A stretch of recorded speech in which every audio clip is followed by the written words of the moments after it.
Welcome, folks, to the 66th episode of the Lessons from the Cockpit podcast. I am your host, Mark Hasera, and for over 60 years, my passion has been everything aviation. For over 24 years, I was an Air Force pilot flying KC-135s all over the world, passing gas for a living. On the Lessons from the Cockpit show, we debrief some of the most intriguing and fascinating pilots, aircrew members, maintainers, and general aviationists from all over the world. Our purpose is to hear their stories, but more importantly, what did they learn from these extreme and extraordinary military, commercial, and even general aviation events and experiences? Analyzing these lessons learned, we get a better idea of how does the aviation world work. But more importantly, we increase critical thinking skills both in the air and on the ground. Many of these events and stories you hear on the Lessons from the Cockpit show for the very first time. This episode of the Lessons from the Cockpit show is brought to you by the book Tanker Pilot, Lessons from the Cockpit,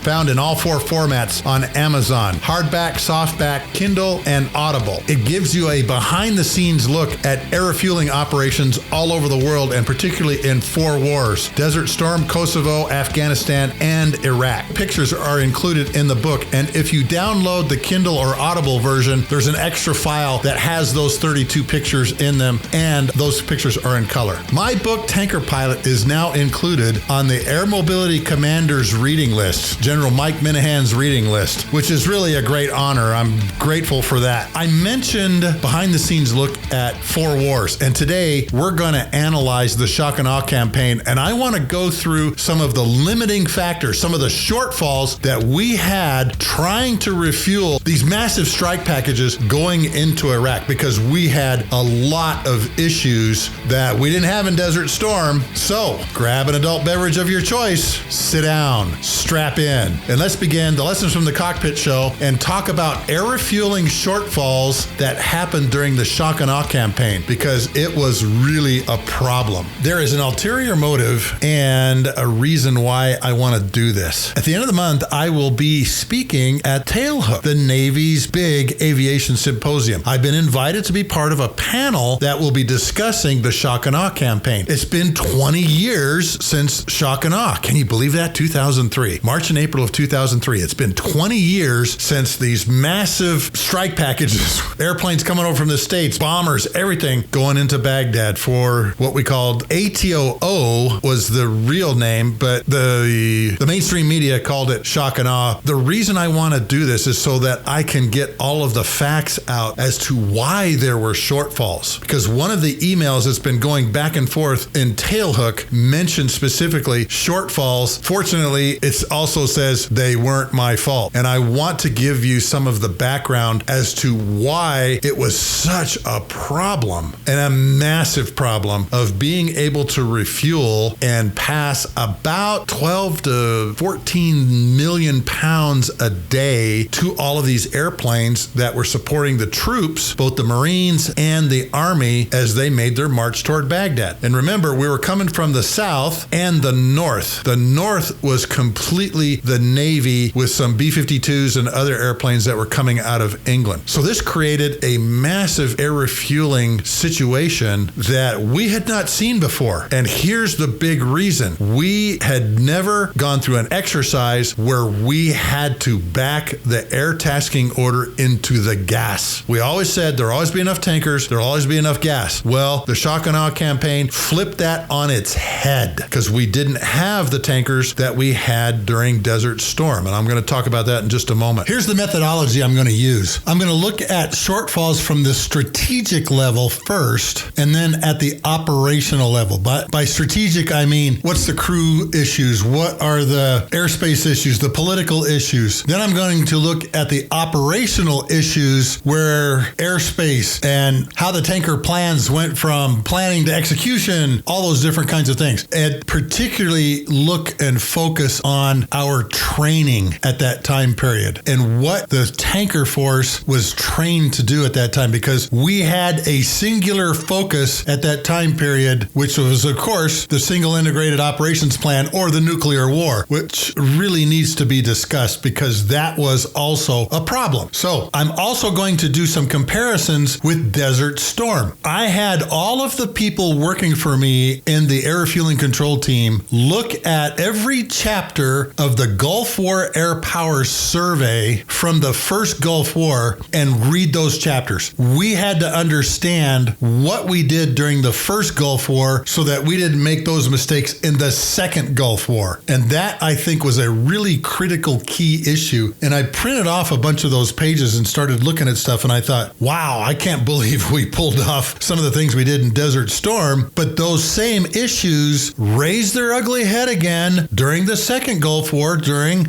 Operation Iraqi Freedom and Shock and Awe. We hadn't learned our lessons. They were lessons observed, not lessons learned at the strategic level and at the operational level. First strategic lesson learned. Obviously, when you're dealing with tankers, you have to deal in gas. And I'm talking huge, almost unimaginable amounts of fuel. We're not talking just a few million pounds. We're talking hundreds of millions of pounds. To give you an idea, Desert Storm, we transferred, I think it's 446 million pounds of fuel during the 41-day air campaign. During the Shock and Awe campaign, when you look at all of the airplanes coming into theater as well as those in theater, like the F-15s and everything that we're fueling that are flying over Iraq, we did about 450 million pounds with a third as many tankers as we had during Desert Storm.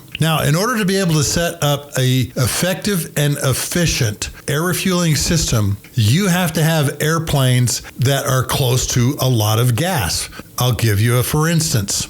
We had 20 KC-10s that were stationed at Al Dhafra during the Shock and Awe campaign. The KC-10s are the one airplane everybody loves because it has both boom and drogue. Most of the KC-10s that were stationed at Al Dhafra during the war also had what was called the warp pods, the wingtip mounted air refueling pods, so they could do more than one airplane at a time. The problem was those airplanes were using 1.8 million gallons of fuel a day. The KC-10s were taking off 320,000 pound fuel loads, and they were flying 38 missions a day. The United Arab Emirates was only capable of refining 1.2 million gallons a day. We had our largest airplane with our largest offload capability located in a country that wasn't capable of producing the amount of fuel they were using in a single day. What I'm saying is we ran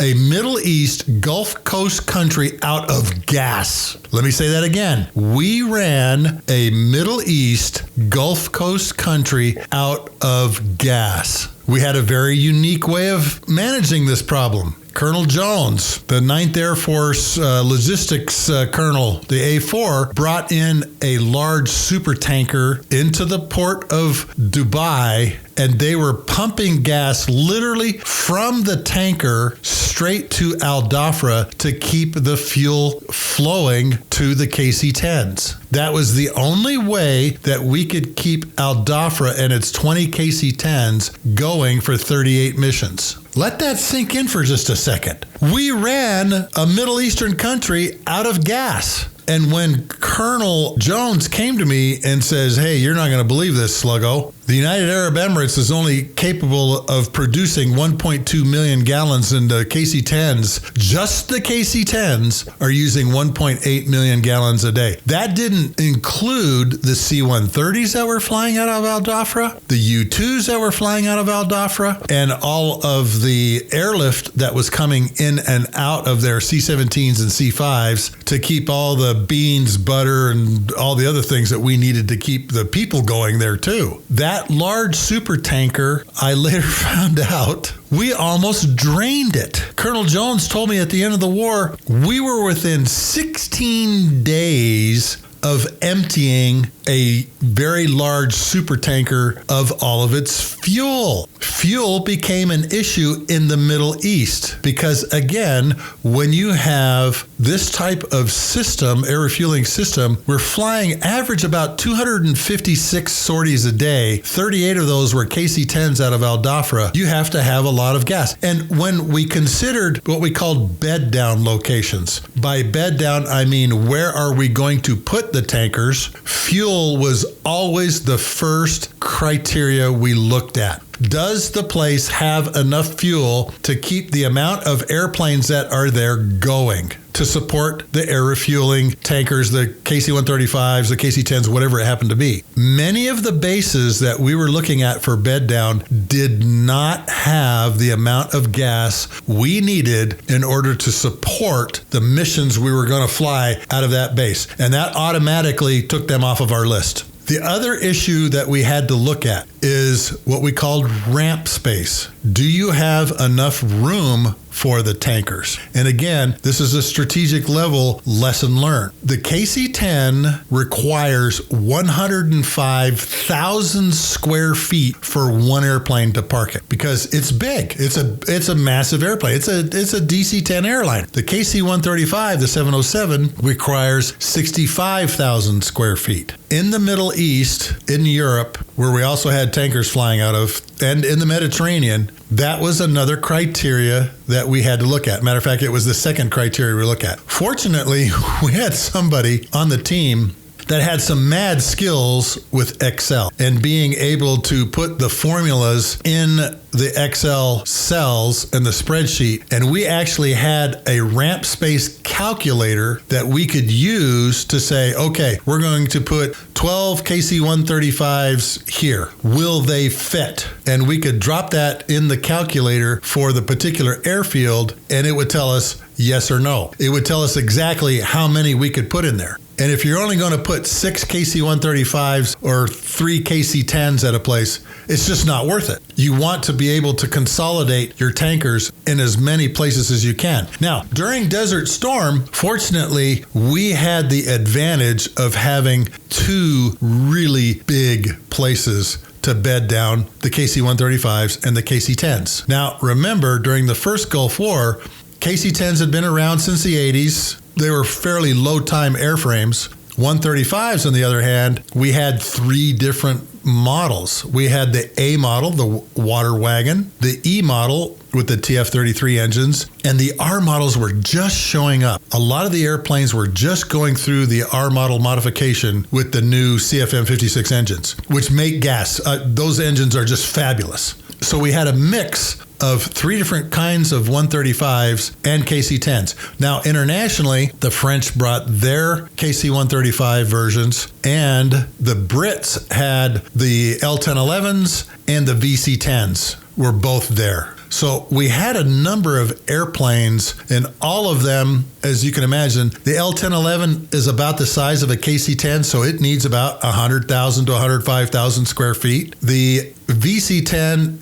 is about the same size, a little bit bigger than a KC-135. So it was still using about 65,000 square feet. But we had King Abdulaziz International Airport and King Khalid International Airport. King Khalid International Airport is Riyadh, and we had the whole south ramp. So there was, I think, about 36 tankers on that ramp. Jeddah, King Abdulaziz, is massive because that's where all of the pilgrims come in, the Muslim pilgrims come in for the Hajj. This airfield is huge. The KC-135E models were all parked on a ramp. The KC-135A models were all parked on a ramp. The KC-10s were actually using the Hajj terminal and were parking there. On the opening night of Desert Storm, we had 89 tankers at King Abdulaziz International Airport in the city of Jeddah.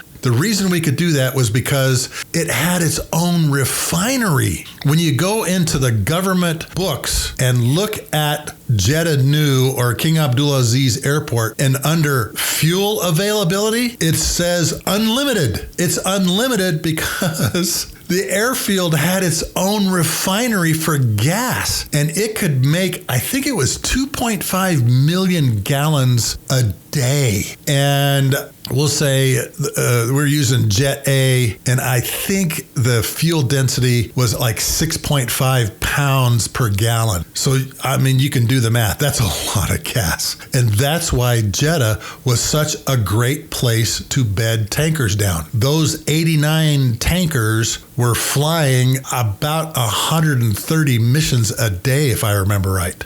So there was a runway event at Jeddah during Desert Storm every 30 seconds, night and day, 24/7, because that's how much gas it required. Now, here's another strategic lesson learned. From reading in the Gulf War Airpower Survey, we had about 312 tankers, Air Force tankers, that were available for Desert Storm. During the shock and awe campaign in theater, meaning in close proximity to Iraq, we had only 210 tankers available to. So we had a third less tankers, but yet we offloaded more gas. All of the KC-135s were R models by 2003. And of course, the KC-10s. R models burn about 10,000 pounds an hour. KC-10s burn about 20,000 pounds an hour. Still had VC-10s. They're pigs. They hold 165,000 pounds, but burn about 12 to 13,000 pounds an hour. Here's the difference, though. We were told specifically Jeddah is not available because of the Hajj. And as a matter of fact, I think General Moseley asked twice from Prince Khalid, and Prince Khalid just flatly denied him any use of Jeddah International Airport or King Khalid. Both of those bases, plenty of room, plenty of gas, not available. So we ended up with the majority of tankers bed down during the shock and awe campaign. 38 KC-135R models. I believe it was 12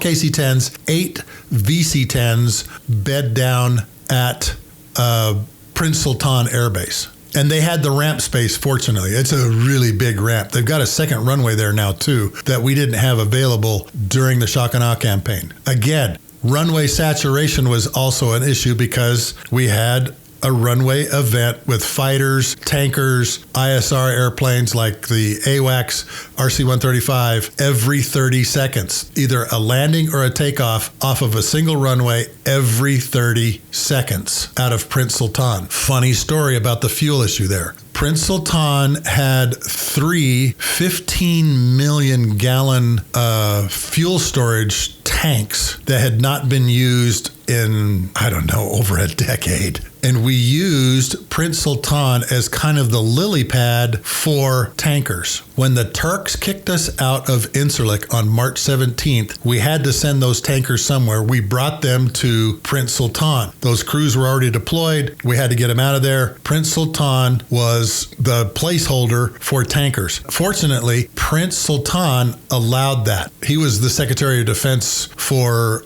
Saudi Arabia at the time and allowed us to do that. We ended up telling him a lot of these are going to stay there, and he didn't care. We told him we need more gas. We need to fill up these 15 million gallon fuel tanks. During that discussion, General Moseley found out when he asked this question of Prince Khalid, he says, Prince Khalid, we're having an issue with fuel at Prince Sultan. We've got these 3 15 million gallon fuel tanks that haven't been used in a while, and we're going to have to use them, and we're just running out of gas. Prince Khalid looked at him with a smile on his face and said, General Moseley, you are in the Kingdom of Saudi Arabia. Gas will never be an issue. And I guess General Moseley says, okay, I understand what you're saying, but I don't know if I know what you mean. He found out 55 billion barrels, 42-gallon barrels of oil stored under the Kingdom of Saudi Arabia. If I did the math right, that's about 12 trillion gallons of gas. Again, I'm using 6.5 pounds per gallon, and there's 42 gallons to an oil barrel. So you do the math. In the Kingdom of Saudi Arabia, the fuel was not the issue. In the United Arab Emirates, it was the issue because they couldn't refine it as fast. In the Kingdom of Saudi Arabia, they had numerous refineries, and they could make Jet A for us anytime we needed it. So these 15 million gallons gallon fuel tanks. Of course, they haven't been used for so long, we don't know if they work. Some of our civil engineers went out there and started cleaning them all out of sand and cobwebs and who knows what else. Made sure that the pump systems work and got them all cleaned out and certified, ready to go. One night I was driving into work and I went by the main road that they use to get to those 15 million gallon fuel tanks, those 3 tanks. Those 284 fuel trucks stretched for 4 kilometers, which I think is 2.7 or 2.8 miles, waiting to get on, to fill up only one of them. We had to do that 3 times to get these things completely full. Well, the certification process took a little longer than we expected. And so that long line of fuel trucks was there, I think, for about 72 hours. As I was driving by and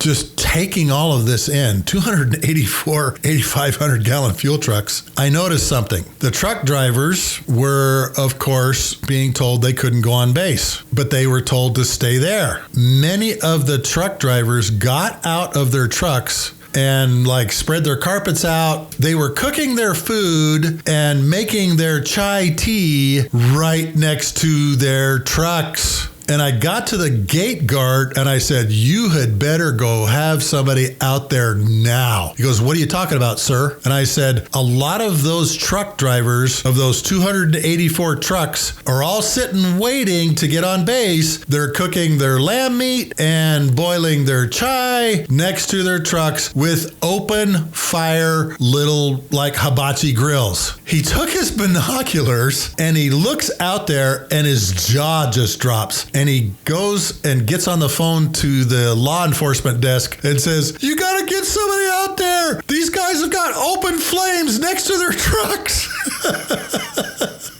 And sure enough, somebody later did go out there and go, "Okay, you guys got to put out your fire. We'll bring you food. We'll bring you chai, but don't start those fires next to your trucks." Because can you imagine one of those trucks and the fuel vapor going off with 284 of them in a 2.7, 2.8 mile long line and then just exploding one after the other? One of the crazy stories of the shock and awe campaign. And of course, Colonel Jones went out there with his camera and took pictures and counted every truck. That's how I know it was 284 trucks. And I know it was 4 kilometers, 2.8 miles long, because he measured it in his car. Drove down from the first vehicle all the way to the last vehicle. 3 days. 286 8,500 gallon fuel trucks showed up at that gate to go on to continue filling up those 15 million gallon tanks. We had to do that every 3 days because of the amount of airplanes that were at Prince Sultan. When you talk about air campaigns, Helmuth von Moltke's old adage, "Smart men study tactics, brilliant men study logistics," is so true because of the amount of gas that is required in order for you to support the amount of sorties we were flying. The very first chapter of Sun Tzu's book, The Art of War, says this: "The art of war then is governed by 5 constant factors to be taken into account in one's deliberations when seeking to determine the conditions obtaining in the field. These are 1. The moral law, 2. Heaven, 3.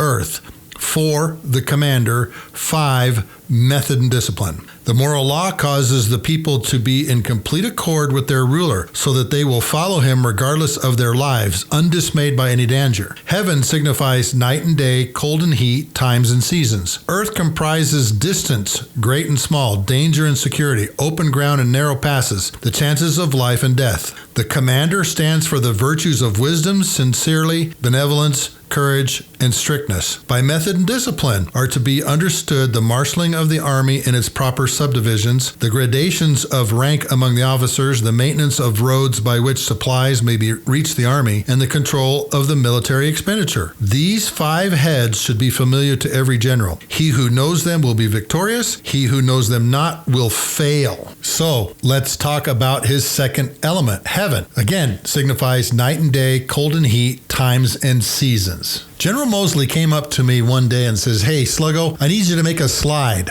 General Franks needs a slide to kind of show some of the issues that we have with air refueling." And I told him, I said, "This will be easy to make. When do you need it?" He says, "Can you give it to me by this afternoon?" I said, "Sure, I can give it to you probably in about 10 minutes because I've already looked at this." And one of those things that I had been looking at for a while was the weather. My roommate during the Shock and Awe campaign was the 9th Air Force Chief of Weather. He was a big guy, a bodybuilder, huge arms, huge chest, huge legs, little itty bitty head like you see in all the muscle magazines. His first name happened to be Fred. His call sign was Fredhead, which we all got a big laugh out of. I went to Fredhead and I said, "Okay, I need some help with this. I need to know, what day do you think all of the bases from Baghdad south will be at 100 degrees sometime during the day, like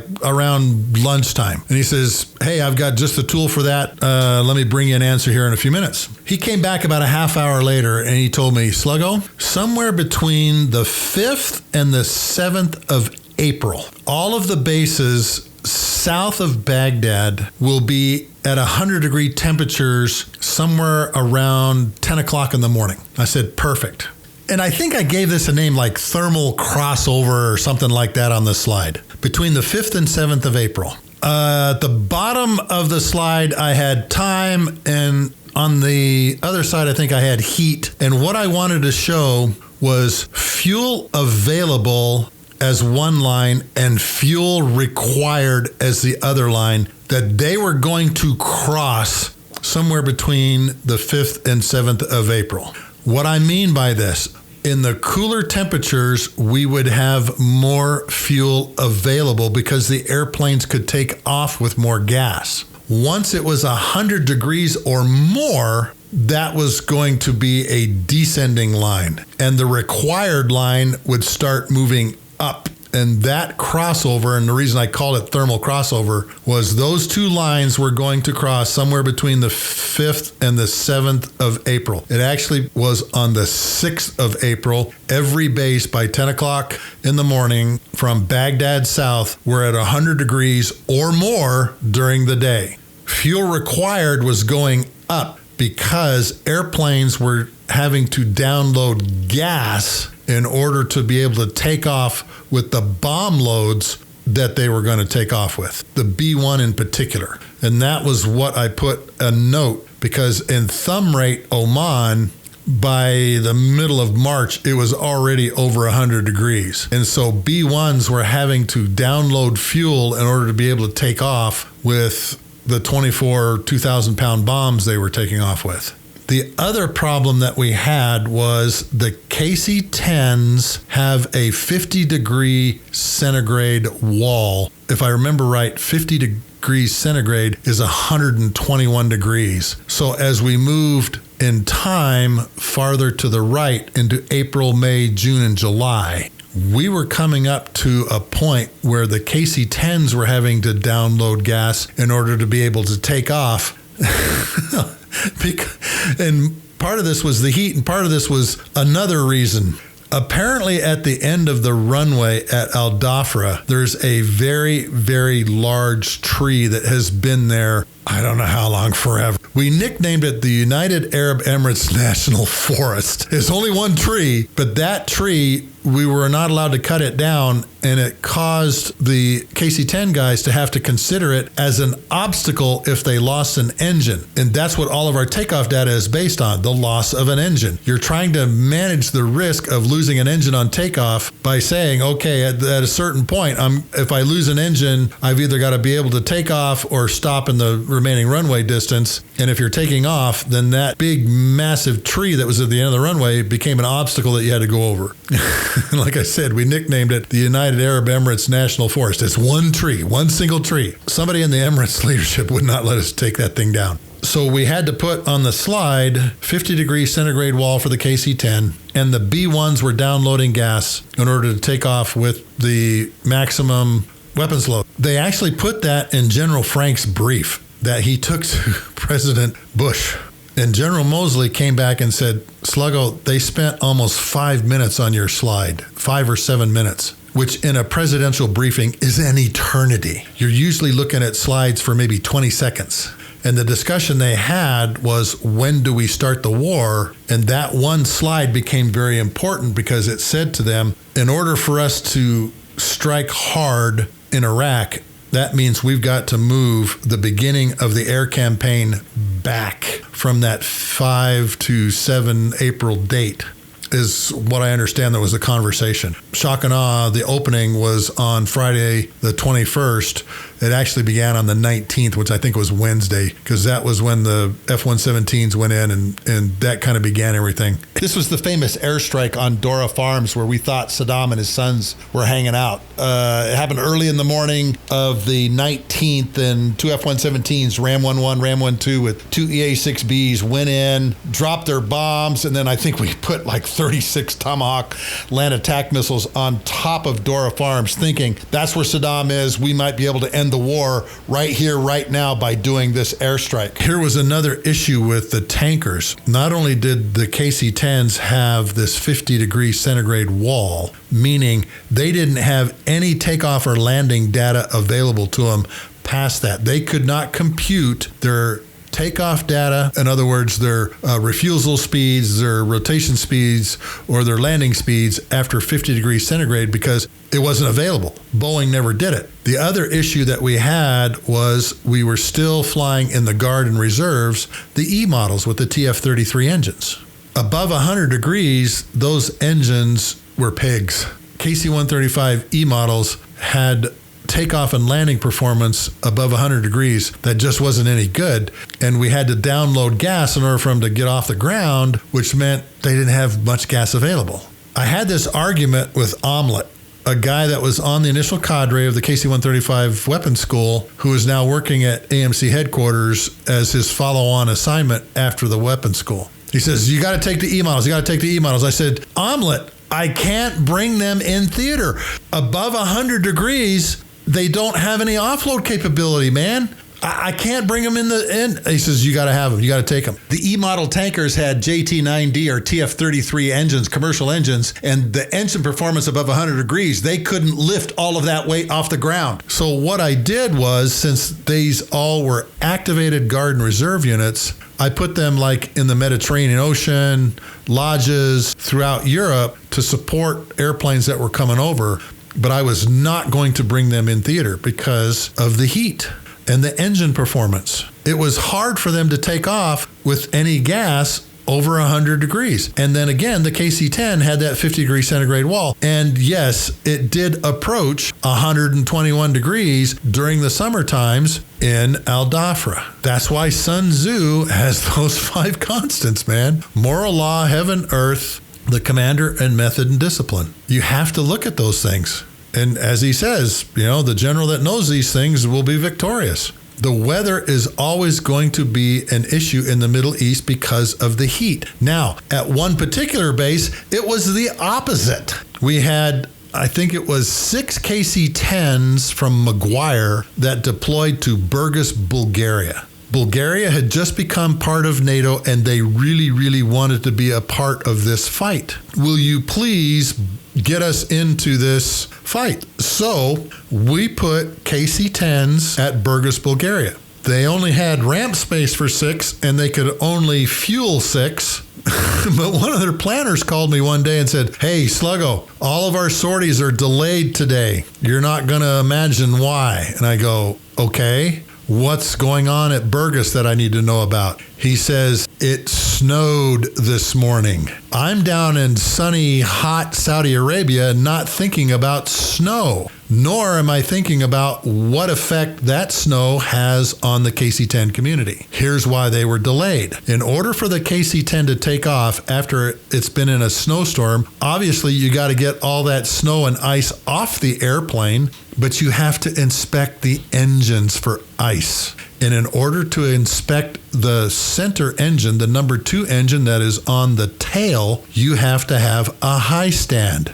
Guess what Burgas, Bulgaria did not have? One of those high stands where they could inspect that engine. Now, being great military people, they actually found a piece of old Warsaw-packed Russian equipment that helped solve that problem. And they were able to inspect the engines. All the sorties were delayed a couple of hours. And see, that's a mistake I made. I'm in hot Saudi Arabia, not thinking about snow. We had one other weather phenomenon that grounded a lot of airplanes, and that was that massive windstorm, just like you see in The Mummy. We had one of those shamals. Fred Head came in, said, Sluggo, dig out your sand gear because we're about to get a royal butt whooping from the weather. One of those sandstorms is coming through, and it's going to rain mud that is going to be blowing at 75 to 85 miles an hour. It's going to be like 1,000 needles hitting your body. You got to cover your whole body up. Again, these are things that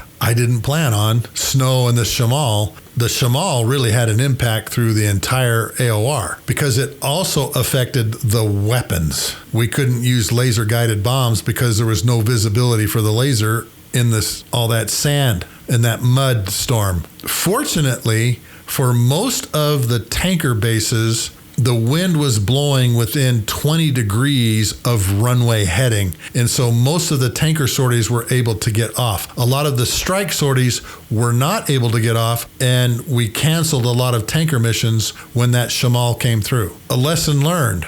You have to look at the weather, but you also have to be very cognizant of the weather at all of the bases you have tankers at or airplanes at, which was a huge thing for me. Like I said, he called and he goes, hey, we had a snowstorm today. We have to inspect the engines and we don't have the high stands. And I went, what? Yeah, that's a KC-10-ism. We have to check the center engine for ice and snow. And because of the wind in the shamal, it was blowing at 75 miles an hour with mud. The sand got on the water droplets and it turned to mud. And of course, the lasers in the targeting pods couldn't see it. And we had to upload GPS guided or the JDAM kits on all of the bombs. We ran out of the JDAM kits. We actually had to bring more Joint Direct Attack Munition satellite guidance systems over from the States because we ran out. Every airplane had to carry JDAMs, and the only JDAMs the Air Force had at the time was the 2,000 pounders. The Navy had 1,000 pounders and 2,000 pounders, but the 500 pounders weren't in existence yet. So we were using up all of the JDAM kits that we had figured out we would need throughout the entire war, and we were using them all in just a matter of a couple days. Because as my roommate said, Fred Head, Sluggo, get out your sand gear. It's going to be 75 mile an hour blowing sand and dust. It's going to turn to mud when it starts raining, and it's going to be a mess. We won't be able to use laser-guided weapons. By the way, the J-STARS moving target indication radar saw two of Saddam's Iraqi Republican Guard moving in the sandstorm, thinking we couldn't see them, blew them away with these JDAM weapons because, yes, we could see them through the storm. Next issue we had at the strategic level was diplomatic clearances. Countries that would let us in, countries that wouldn't let us in, countries that kicked us out, like Turkey. We had to go through a very long diplomatic process in order to get the bed down that we were looking for. And it cost billions of dollars.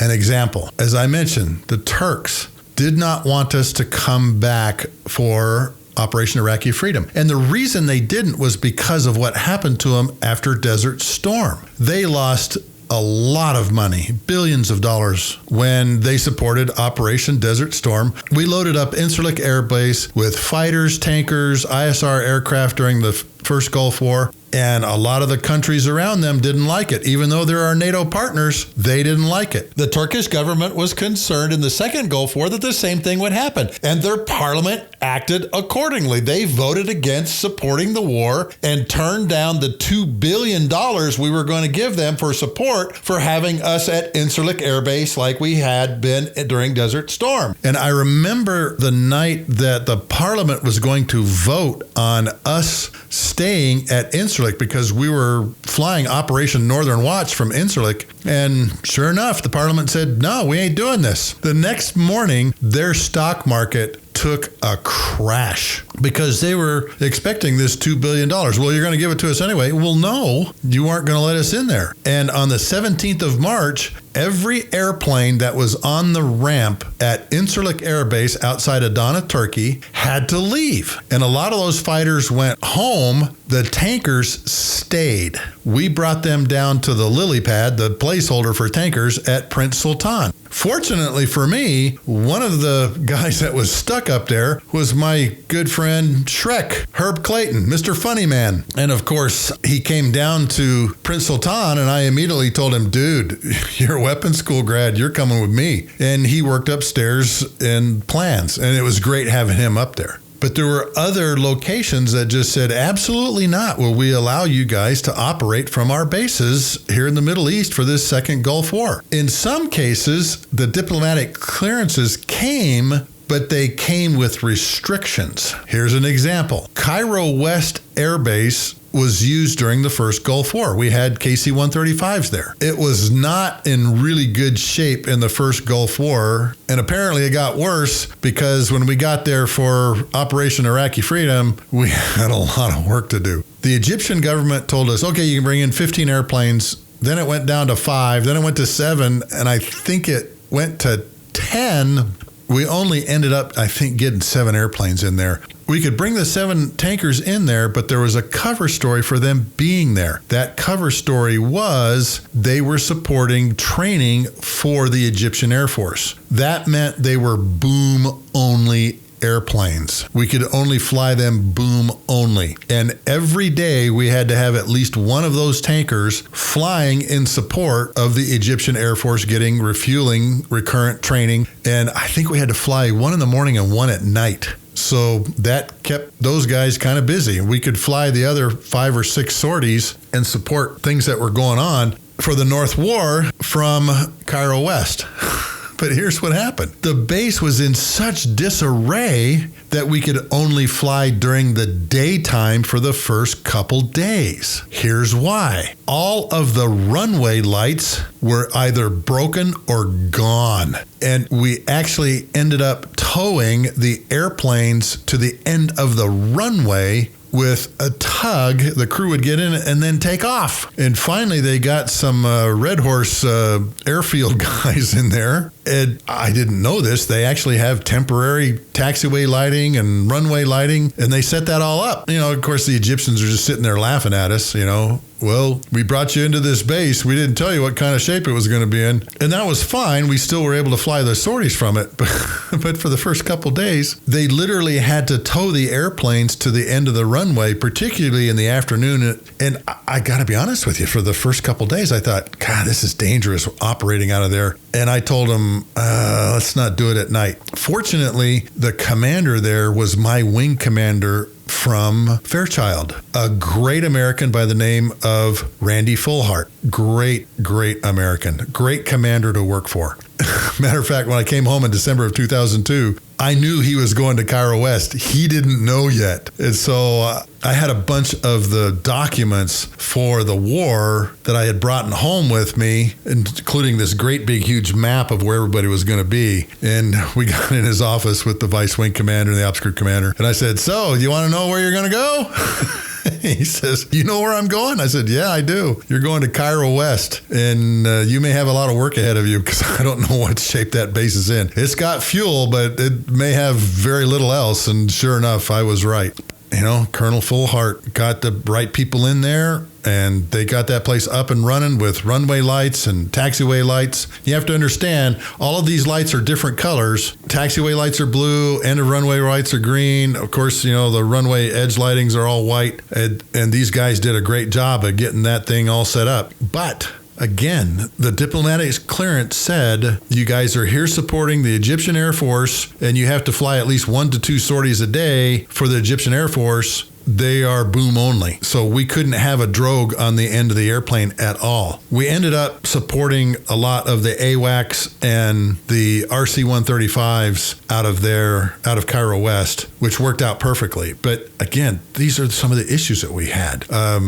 Went back and forth on the number of airplanes at different locations of how many we could put there and how many we couldn't. We ended up having to put tankers at Al Udeid 12 Grand Forks tankers went in there because we just ran out of space at Prince Sultan. And again, gas was another issue. We ended up with 210 tankers in theater. 10 British VC-10s and 200 KC-135s, KC-10s, all flying out of 15 different air bases spread out all over the Middle East. To give you the comparison, during Desert Storm, we had the 308 tankers, it wasn't 312, it was 308, flying from 21 different bases, 5 different nations, and 12 different aircraft, 12 different tanker aircraft flying during Desert Storm. And the reason I know this is because we had gone back and looked and read through everything we could find on air refueling in the Gulf War Airpower Survey from the first Gulf War. All of my guys, I made them read all of those chapters so that they understood this is what we're up against. Let's not reinvent the wheel here. Let's use some of the things we used from the first Gulf War. And diplomatic clearances was an issue. We had 15 bases for OIF where we had 21 for Desert Storm, but that included bases that were outside the AOR. We had 38 tankers at Akrotiri on the island of Cyprus. That came very late in the war. That came about the time we were getting ready to close Incirlik, and Grand Forks and Fairchild had 38 tankers on the ramp there. Prime Minister Tony Blair gave us permission to put tankers in there, but that only happened like a week and a half before the war started.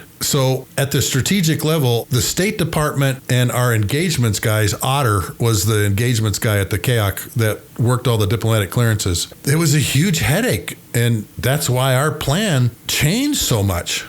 Here's another funny story about this. We knew that all of the tankers were going to have to leave out of Incirlik. My strategy guy was a KC-10 guy by the name of Fred, call sign Sexy Fred. And he was really good at this strategy thing. And so we made a complete new bed down brief that we gave to the Dermob 4 and then finally to General Moseley. And Sexy Fred called it roast beef, no turkey. And of course, everybody got a big kick out of that. But whenever you go into a foreign area like the Middle East or say the Pacific, if something happens in China, diplomatic clearances is a painful thing that you have to go through in order to get your airplanes and your people into a particular nation. And for tankers, like I mentioned, first thing we looked at was gas. Second thing we looked at was ramp space. And once we got past those two hurdles, we went to Otter down in engagements meaning the diplomatic clearance folks, and said, okay, we think this is a good place. Can we engage with their Minister of Interior or whatever and see if we can get tankers in there? And on a number of occasions, they came back and said, no, we're not being part of this second Gulf War. We don't want it. That's why the chapter in my book is called 6 Weeks in Hell. We had to reshuffle the entire tanker plan because the one that we came over with was unexecutable, because we didn't have the bed down locations that we had during the first Gulf War. The two biggest bed down locations, as I mentioned, would have been Jeddah and Dhahran because they never run out of gas. Both Jeddah and Dhahran have their own refineries, never run out of gas, had plenty of ramp space for the airplanes, but Prince Khalid said, no, you can't have Jeddah, particularly during the Hajj. It was just a flat no. So when you see us moving troops and airplanes to some location, the chances are there was a lot of deals made to go in there to get diplomatic clearance. A lot of money was offered. And I think we had a quote on the board. Somebody said during one of these tense diplomatic clearance meetings, this is like doing dope deals at the Mustang Ranch.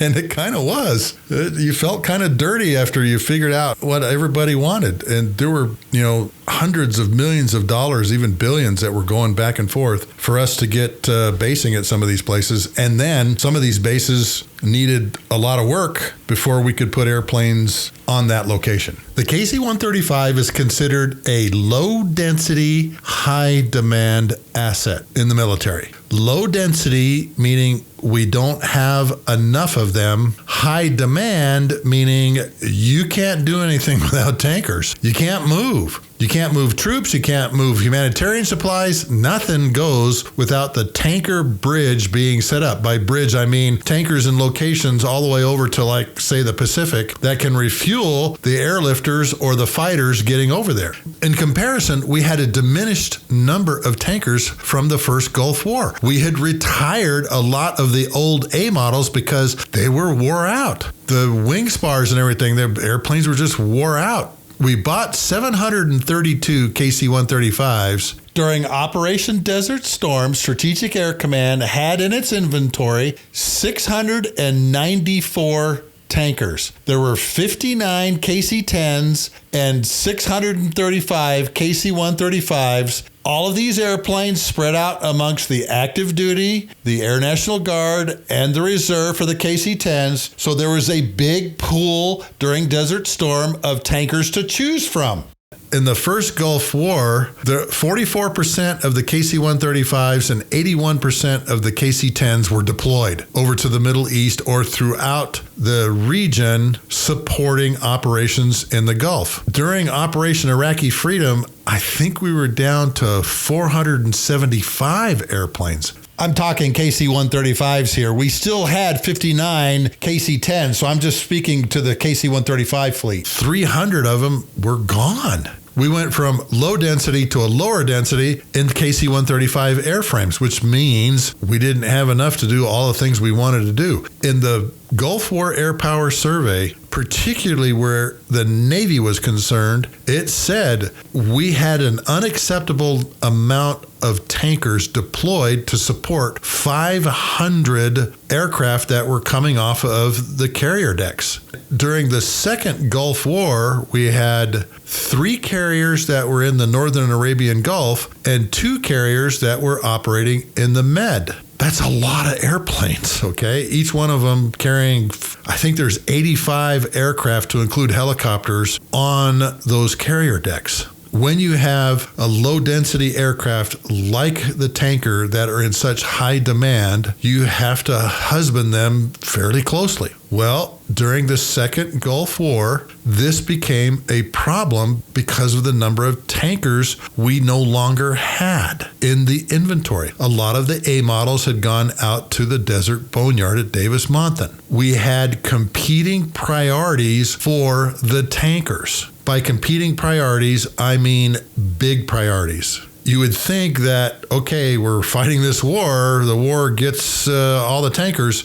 No, they don't, because here's what happened. Remember, this is a post-9/11 world. And in post-9/11, there were plans on the shelf to defend the United States. Homeland defense. Homeland defense, I think, took 146 tankers to do that particular plan. As the terrorist threat level went up, more tankers were in demand to refuel the AWACS, the F-15s, the F-14s, 16s that were all defending the homeland. The airplanes at Kadena, 15 tankers. The airplanes at Mildenhall, 15 tankers. Were under operational control of 2 different commands. We couldn't use them. Now, the Mildenhall tankers ended up flying support missions for the B-52s that were coming out of Fairford. But we could not bring those into the AOR because they were supporting stuff for United States Air Force Europe. During the same time, Kim Jong-il, the father of the current guy, Kim Jong-un, said, hey, the Americans are kind of busy in Afghanistan and Iraq. Maybe it's a good time to get kind of frosty over here in North Korea. And they started launching ballistic missiles and showing some of the signs that they may come south. Pacific Air Forces implemented what was called Flexible Deterrent Option Bravo, which soaked up another 27 tankers. So now we're down to only a couple hundred.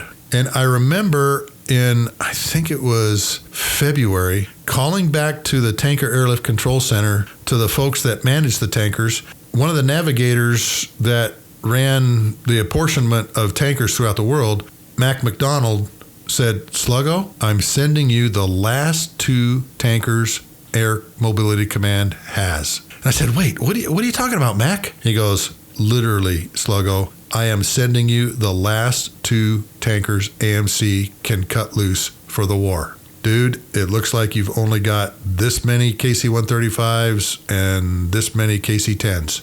And I went, what's going on? And he told me this whole story about Homeland Defense, Flexible Deterrent Option Bravo, and the 2 commands that had their own tankers. You always hear in the military, you go to war with the army you have, not the army you want. We wanted more tankers. We knew that we had to have close to the 300 tankers that the first Gulf War had, and we weren't going to get it. Matter of fact, we were going to be about 100 short, about a third short, and we had to deal with that.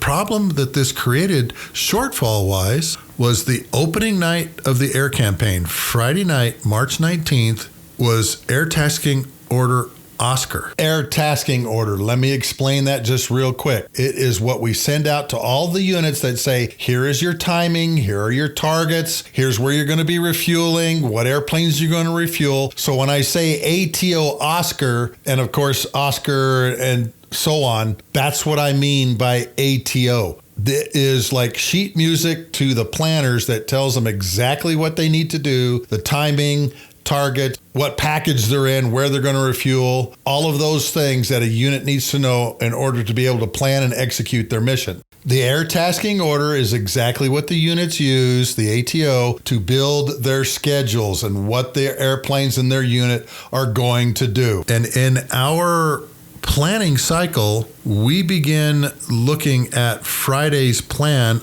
on Tuesday night. On Tuesday night into Wednesday, Bart Odell, one of the guys that was working for me as one of the tanker master air attack planners, told me to fly the opening night, the Dream Master Air Attack Plan, as we call it, the Dream Map. We were 42 tanker shorties short.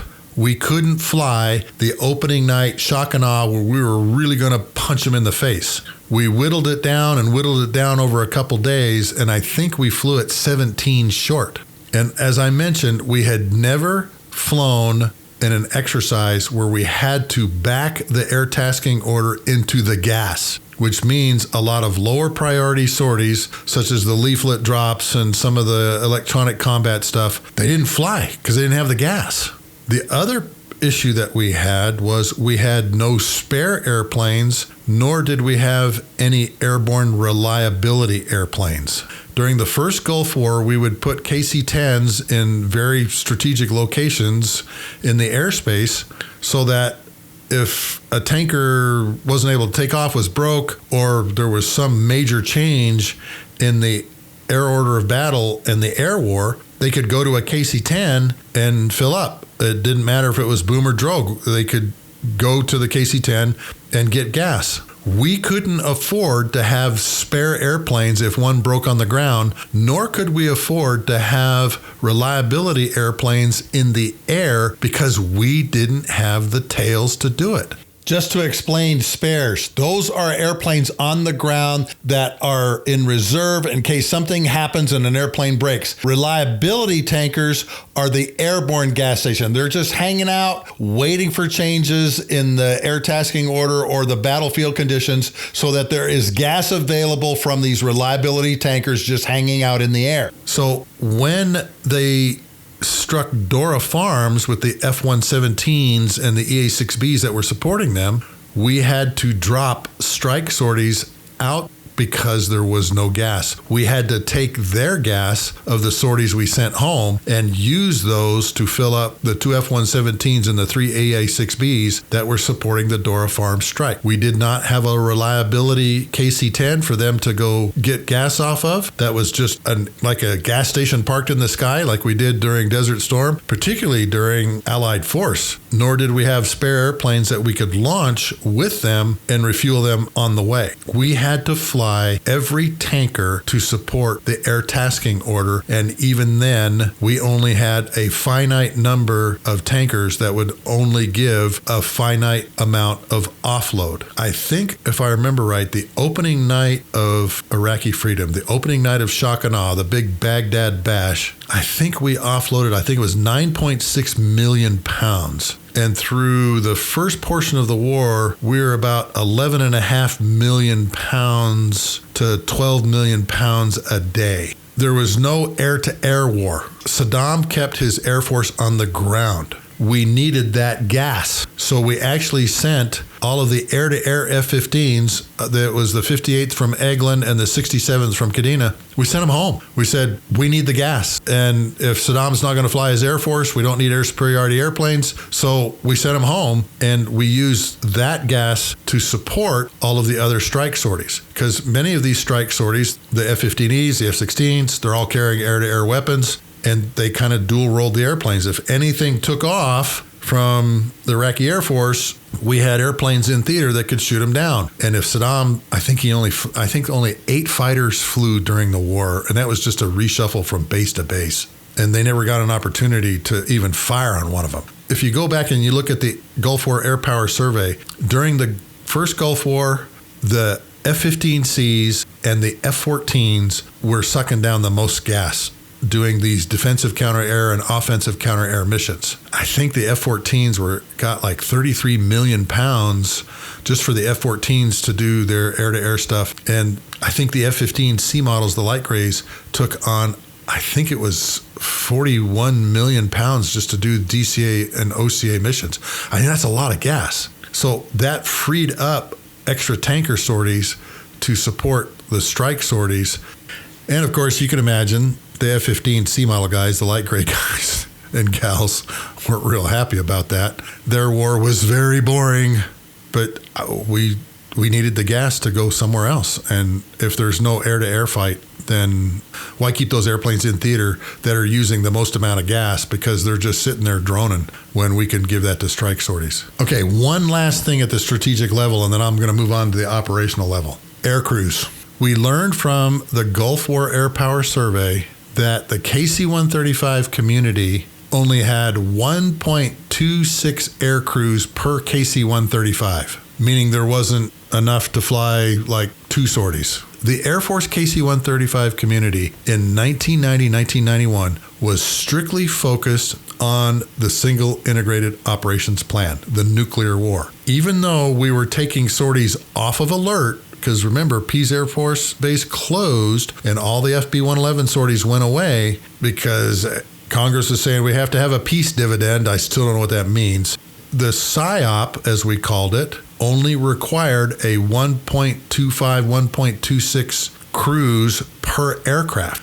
The KC-10, because they have reserve pilots that also fly it, active duty was 2, 1.5 for the reserves, so they're actually at 3.5 air crew manning, so they could fly more sorties.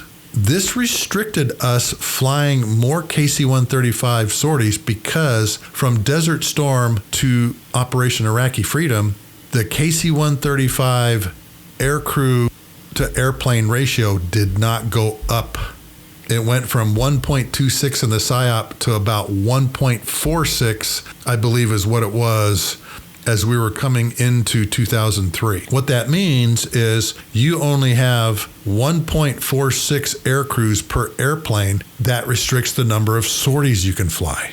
What that affects also is flying hours. The United States Air Force tanker community had a restriction that you could only fly 150 hours in 30 days or 330 hours in 90 days. And that was wavered up from 125 in 30 days. We never got permission to fly over the 330 and 90. They would never let us do that. And they didn't during the first Gulf War either. They waived it from 125 to 150, but they said, we will not go over 330 hours in 90 days. We still flew the crews almost into the ground. We tracked the flying hours very closely. And every KC-135 unit that was operating in Operation Iraqi Freedom was flying above the 150-330 line. Crews at Prince Sultan were flying 2 sorties a day. 2 sorties a day. 5.5 hour sortie duration was pretty much the average. They would fly a 5.5 hour mission, come down, plan their next mission over about 2.5 hours, and then go out and fly again. So all of the KC-135 units throughout the Middle East and Europe were flying above above the 125-330 line. Fortunately, the war only went for 26 days. And on the 28th day, we actually started sending crews home. If the war had gone on longer than 30 days, about a third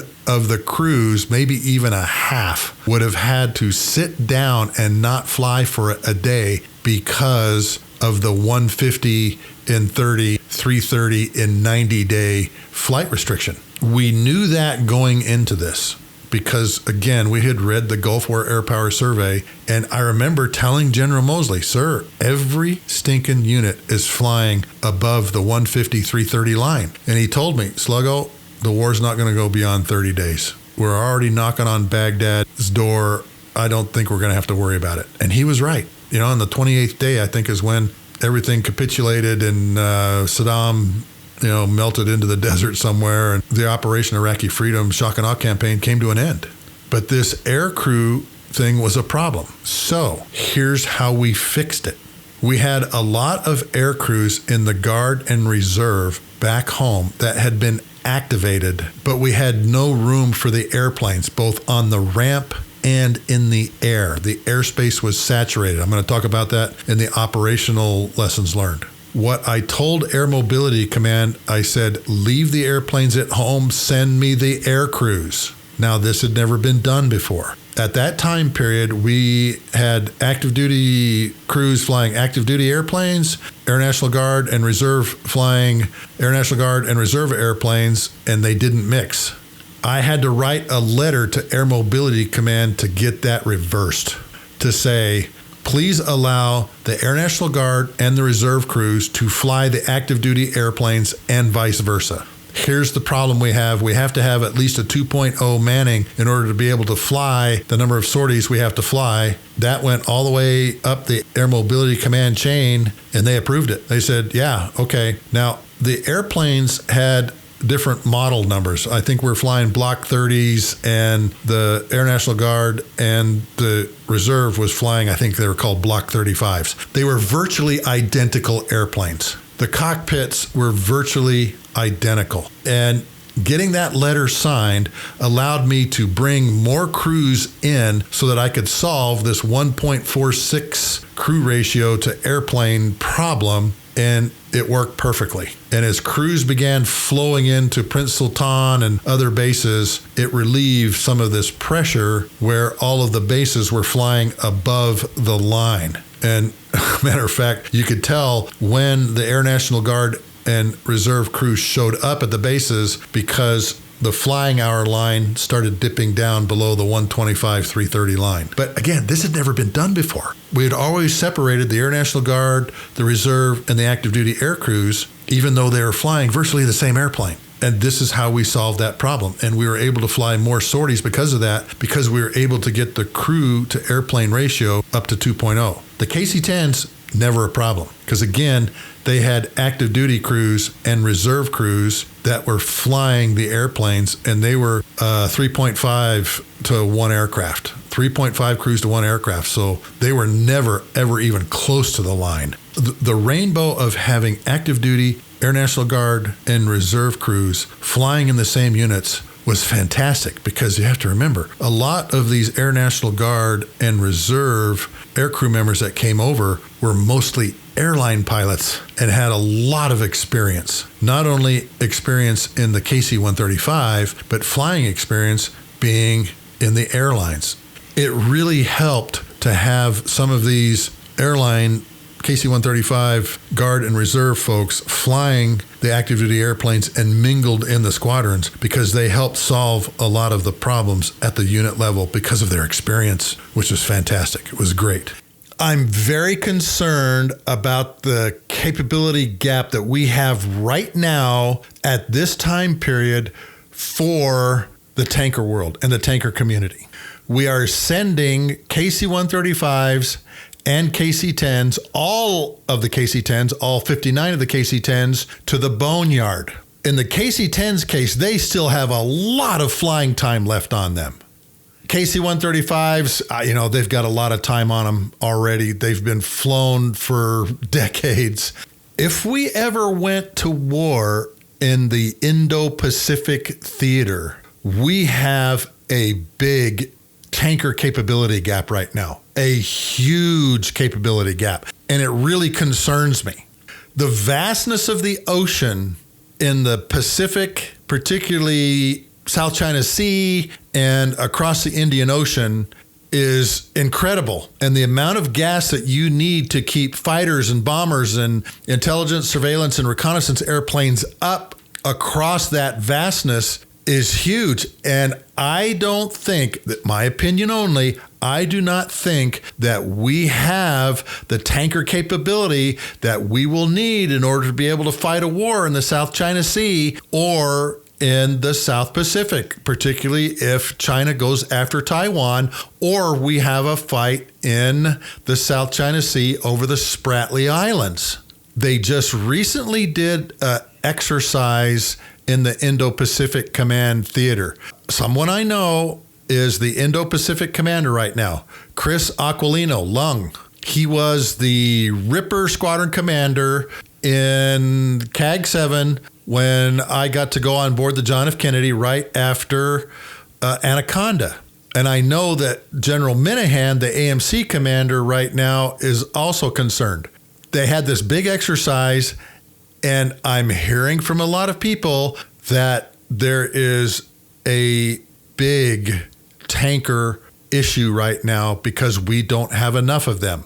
I've also found out from some of my industry bros that they are going to cut up and destroy or scrap the KC-10s when they get to the boneyard. To me, this is crazy. You should sell those to some of these commercial air refueling companies, Omega, Madeira. Let them buy these things. But no, somewhere along the line in the Defense Department or some political group or some lawyer group has said we are not going to keep the KC-10s in the active duty or reserve component.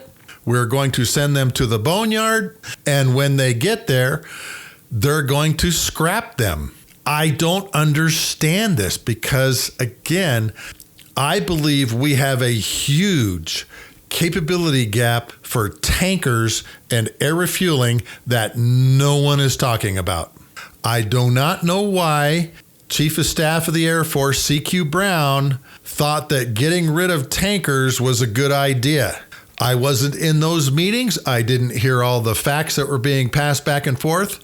As a tanker planner and executor, someone that has done the war in Afghanistan and Iraq, I think that it is madness to get rid of these things, particularly with the KC-46 still having problems with its remote vision system and some quality assurance problems that they've had on the line. You have KC-135s and KC-10s going to the boneyard, and they are not expeditiously being replaced by the KC-46s that should be coming sooner, faster, whatever you want to call it, which is, I think, creating this capability gap.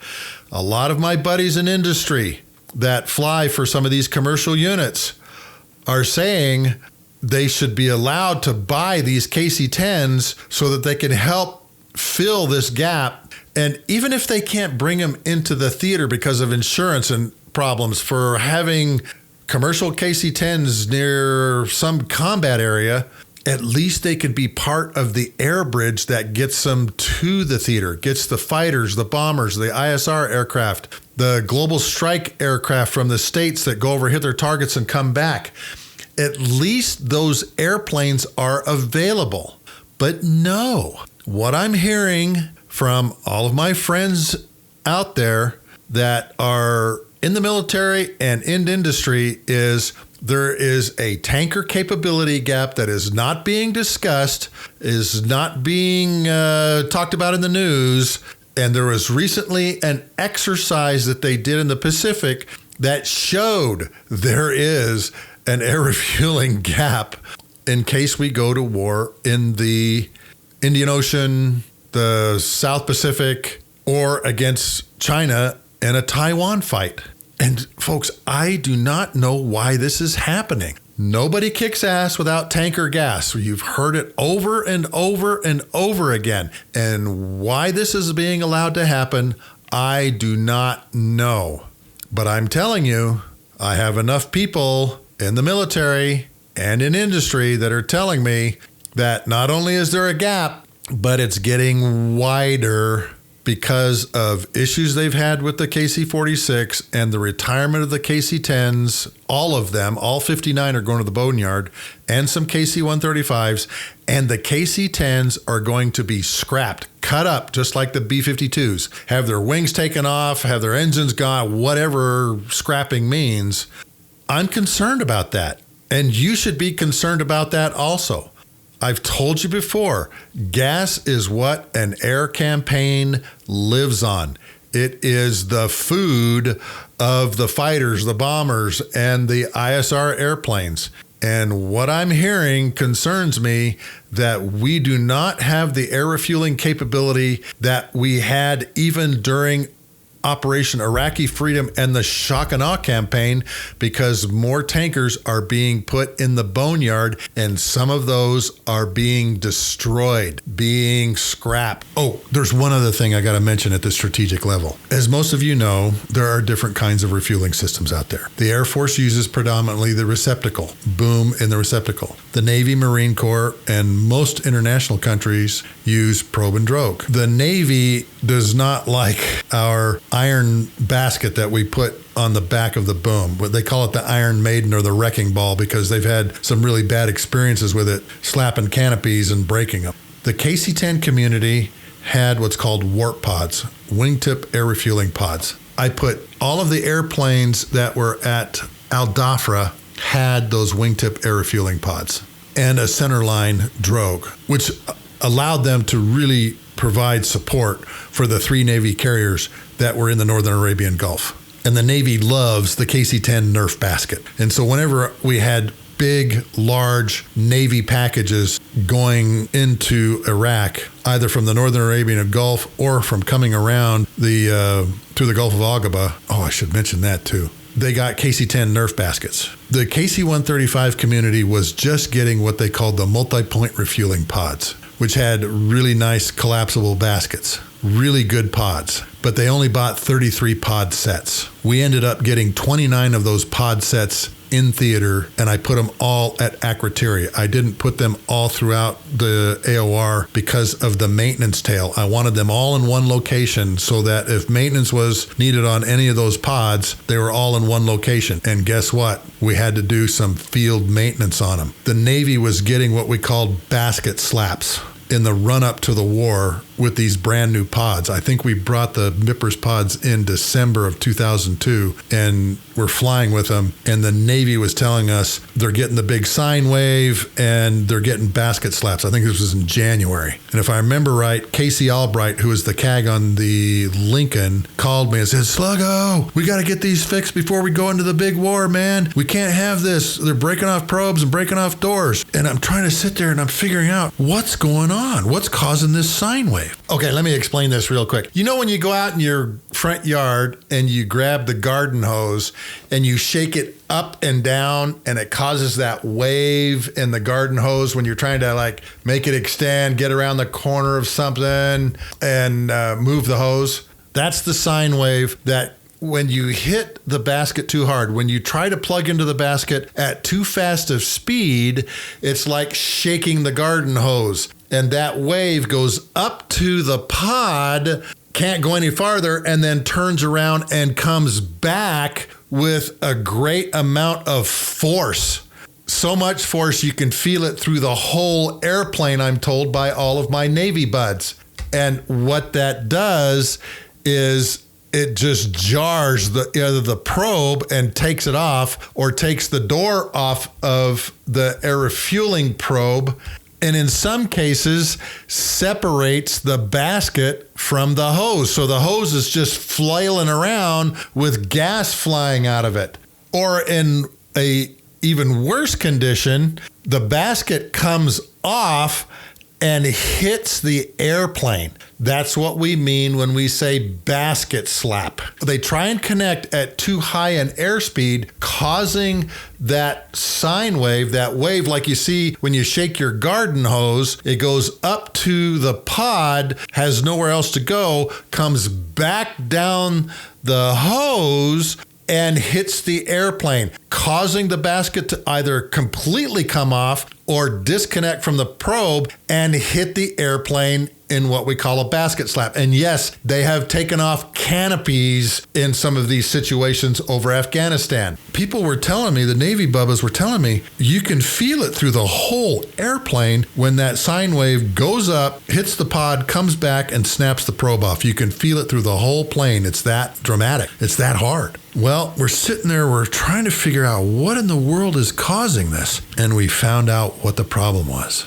The Navy NATOPS Air Refueling Manual says approach the basket at 10 to 15 knots. The hose take-up reel springs were set to 5 knots. And because they were hitting them with more force, it was causing the take-up reels not to take the hose up fast enough, which was causing this sine wave in the hose to go up to the pod, back to the basket, and rip things off. As soon as we figured that out, we wrote a letter to all of the Air Wing commanders and told them, we know what's causing it, slow down. You need more finesse. Only approach the new MIPRS pods with about 5 knots of overtake until we can get them fixed. And folks, this is where industry came to help us in such a big way. I can't say enough good things about the company Cobham. Cobham is the manufacturer of the KC-135 multi-point refueling pods. As soon as we found out what the problem was, they sent their field service engineers over to Saudi Arabia and then to Akrotiri and made adjustments on every single pod.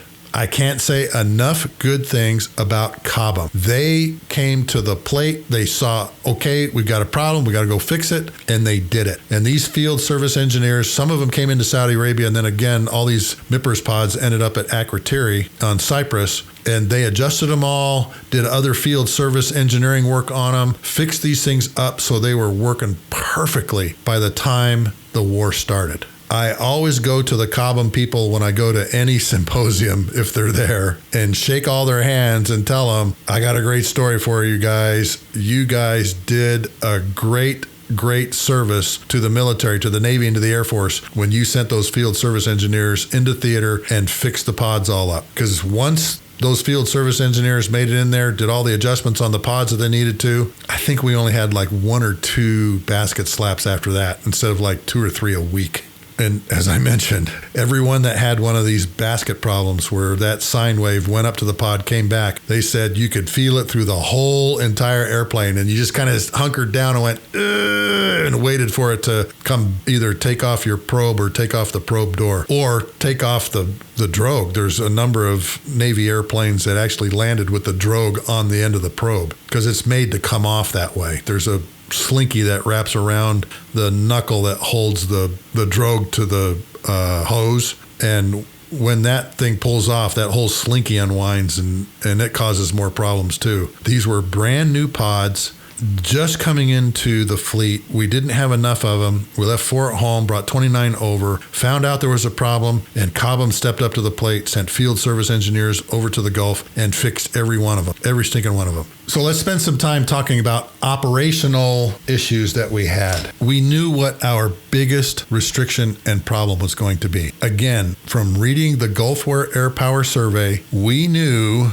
going into Operation Iraqi Freedom that airspace was going to be probably our biggest limiting factor. We did not have enough airspace to put 16 to 100 to 2,000 airplanes in the air at one time. The Gulf War Airpower Survey said, as far as refueling is concerned, the biggest issue that we had that we could not put more tankers in the air was the airspace was saturated. During Desert Storm, there was 122 air refueling areas, whether it was a track or a racetrack. There was 122 of them. And many of these were supporting theater airlift that was coming in and out also. 122 during Desert Storm. During Operation Iraqi Freedom, we only had 20. We only had 20 pieces of airspace that we could refuel airplanes in. And again, it saturated the airspace around Iraq and Saudi Arabia. Gulf War Airpower Survey said the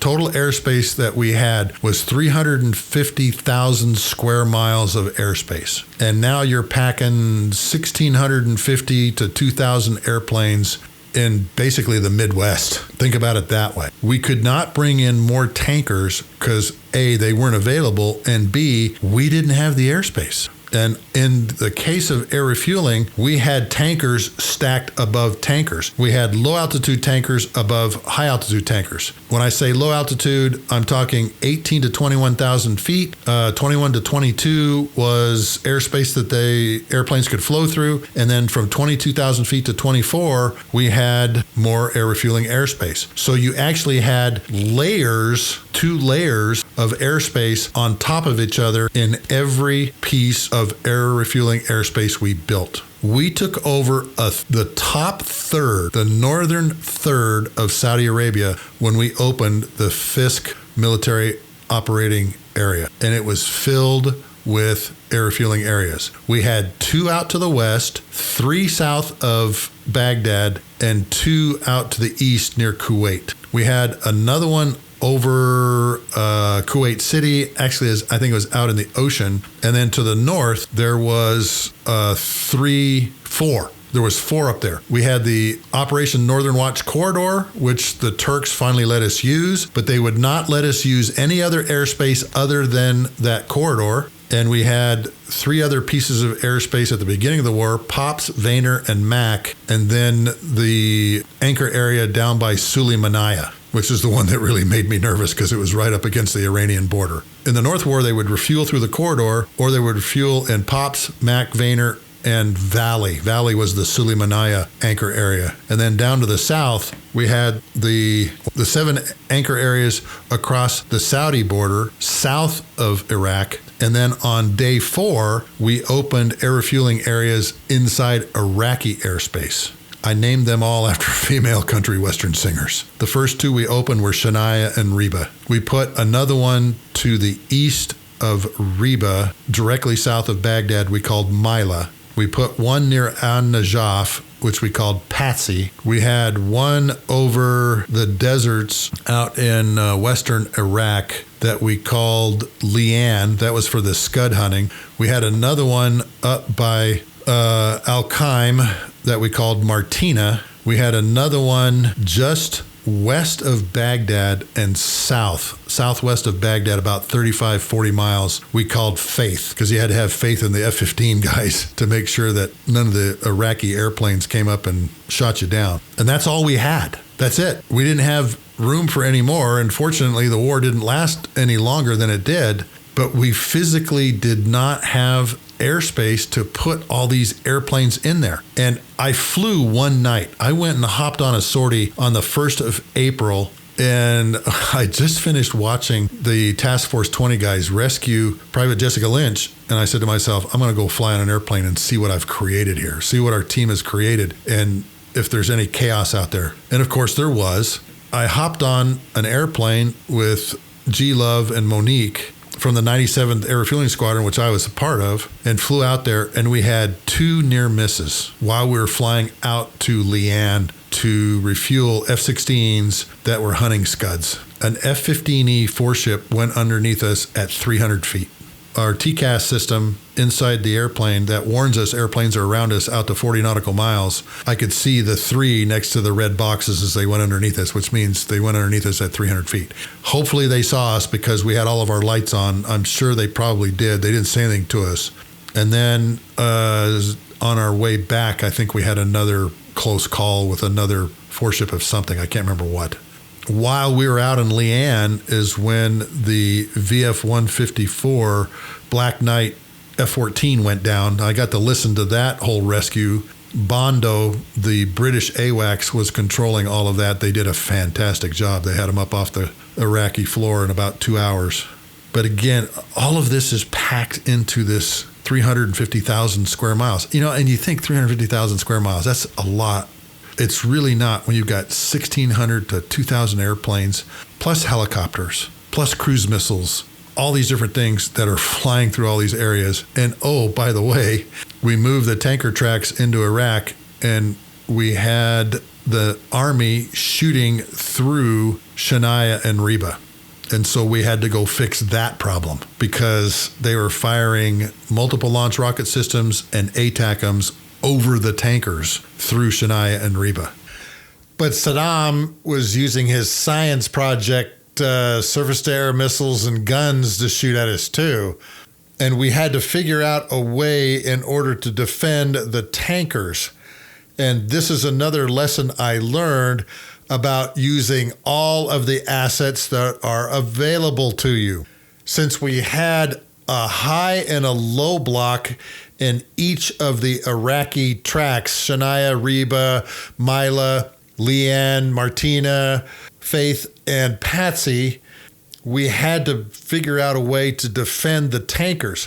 What we did is, as the 4 ship of fighters would come up, 2 fighters would stay down hunting around for anything trying to shoot at us while 2 other airplanes were refueling. And this worked out really well. This is where joint warfare comes into play. I used the special ops guys to help find these things. I went into the special ops liaison element, talked to the colonel there. He actually said to me, "Oh, you mean you've got other things you want us to shoot at?" And I said, "Yeah, any of these surface-to-air missile or gun systems that are shooting at us, please destroy them." And a matter of fact, there had one special ops soldier that shot a javelin at a French system, ran out in front of it, told all of his buds, "Take a picture when the missile hits, take a picture when the missile hits." And he turns around and smiles just as the javelin hits the system on a road and blows it to smithereens. So we were able to figure out a way to defend the tankers using soft assets. The A-10s that were on CSAR alert launched and would hang out underneath the tankers also. We called it the pig pen underneath the air refueling tracks because of that. And where Valley was concerned, which was up by Sulaymaniyah in northern Iraq, my good friend Moose assured me, "Sluggo, no harm will come to you. We will defend you guys." And sure enough, he did a great job, as well as Cyrus and his wing too. So CAG 8 and CAG 3 did a great job of defending the tankers from anything that was shooting at us in the Iraqi tracks. And believe me, we were really nervous about putting air refueling airspace into Iraq on the 4th night of the war. The CFAC asked us to do it. We found some pretty innovative ways to keep the gunners and SAM folks' heads down. Still had a blue on blue issue with the Army, but the Army, when they saw where the tracks were, just moved all of their systems up above the air refueling areas, and it got them closer to Baghdad, where they could be even more successful at firing their multiple launch rocket and ATACMs into time-sensitive targets or supporting the Army march up from in front of the air refueling areas. Now, of course, we had to deconflict with them, and we did that, and we had to make a few changes to the special instructions, but it all worked out. Remember, use all of the assets that are available to you to fight the fight. Our 3rd class was going through the Tanker Weapons School on 9/11. Fortunately for us, we had a good group of graduates by that time that we could spread out and help solve all these problems. Part of our syllabus focused on how do you create an air refueling system. And it was a big block. How do you create the airspace? How do you do the special instructions? How do you set up the air refueling areas, particularly when they're stacked on top of each other? How do you defend them? All of those different things were being taught at our KC-135 weapons school. When Sun Tzu talks about method and discipline, we had the advantage during the air campaign in Afghanistan and the air campaign in Iraq in in 2002 and 2003 of having graduates of the school that were highly trained and were experts on how to do global air refueling. Operation Desert Storm and Allied Force did not have that highly trained group of folks. It was a pickup game. Reading air tasking orders is like reading sheet music. And in the tanker community, we did not have a lot of people that knew how to do that. And those people that did know how to do that went right into planning jobs like me during Desert Storm and during Allied Force. As part of our classes, I taught how the KC-135 and KC-10 integrate with the Navy carrier battle groups in what's called the Joint Air Operations section of our syllabus. That portion of the syllabus was based on the Navy Strike and Air Warfare Manual, not Air Force manuals, the Navy Employment Manual. Every student that had been through the school while I was there, we went down to San Diego and they went on a cruiser or a destroyer, the air operations afloat ship called the USS Coronado, and spent 2 days and 1 night on an aircraft carrier watching aircraft carrier operations. So all of the guys and gals that had been through the KC-135 weapons school were very well trained, not only how to create an air refueling system, but specifically how the Navy did their business, because a quarter of our receivers is going to be the Navy. Now, of course, they understood all the Air Force stuff and the Marine Corps too, and to a certain extent, our coalition partners. But we had a whole block of instruction that just focused on the Navy, and a whole block of instruction that focused on, if you're in an air operations center, here's how you do the planning and the execution. We didn't have very many of us at that time period, but at least we had enough of us that could come over and help run the air campaign. On the initial cadre, Gramps, Mike Taylor, he was one of our chief strategists for tankers.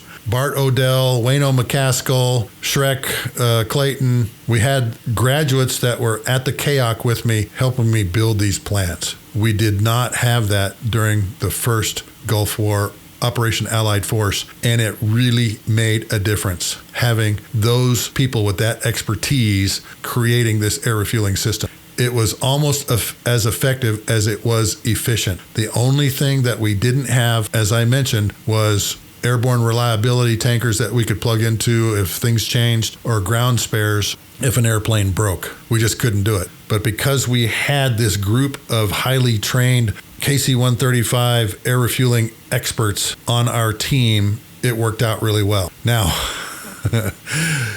another anecdotal story. We had a guy show up from Fallon. He was a Top Gun aggressor flying F-18s, had been a Top Gun graduate and had been a strike lead graduate of their strike school, SLATs. And he shows up and he goes, "Hey, I've been assigned to your team. I'm this person, and I'm going to work on your team." I said, "Okay, what do you know about refueling?" He goes, "Nothing."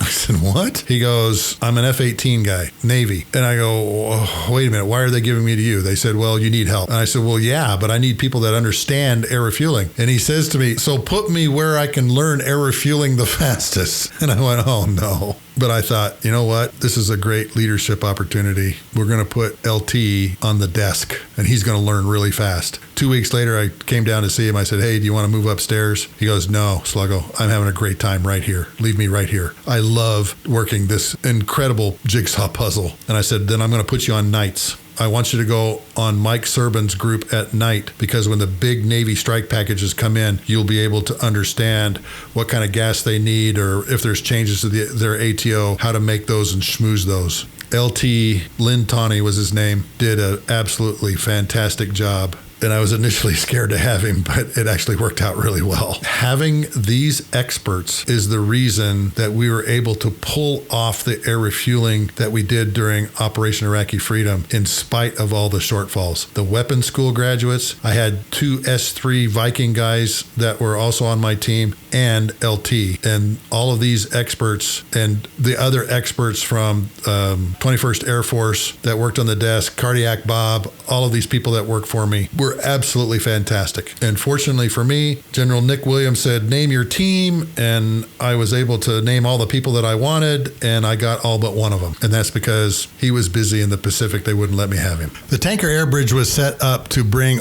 all of the iron, meaning fighters, bombers, ISR airplanes into theater. And that created another issue. Like I said, we didn't have enough tankers. During the first Gulf War, there was about 100 tankers that were part of the air bridge to bring fighters over, bombers over, the AWACS, the RC-135s, the Joint Stars, as well as the airlift airplanes.